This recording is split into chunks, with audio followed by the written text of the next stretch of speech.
नमस्कार, आपण पाहताय कोकण वार्ता न्यूज. कोकण वार्ता न्यूज मध्ये आपलं सर्वांचं स्वागत. पाहुयात बातमी सविस्तरपणे.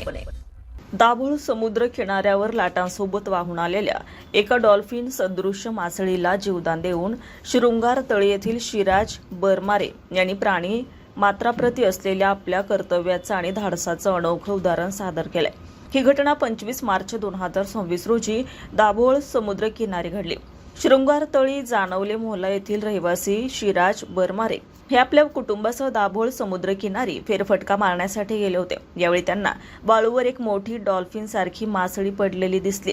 समुद्राच्या भरतीसोबत ही मासळी किनाऱ्यावर आली असावी आणि अहोटीमुळे पाण्यात परत जाऊ न शकल्याने तेथेच अडकून पडली होती. पाण्याबाहेर असल्याने मासळी अत्यंत कमजोर झाली होती आणि श्वास घेण्यासाठी धडपडत होती.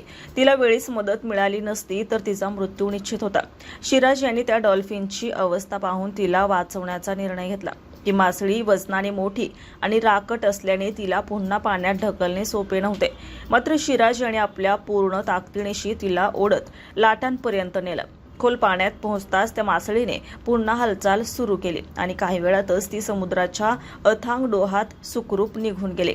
ती मासळी सडून तेथेच कचरा झाली असती, पण ती जिवंत असल्याचं पाहून तिचा जीव वाचवणे हे मला माझे कर्तव्य वाटले. एक जीव वाचवल्याचं समाधान मोठं आहे, असं शिवराज बरमारे यांनी म्हटलंय. एका मोठ्या समुद्री जीवाचा जीव वाचवल्याबद्दल स्थानिक ग्रामस्थ आणि पर्यावरण प्रेमींकडून शिराज बरमारे याचं भरभरून कौतुक होत आहे.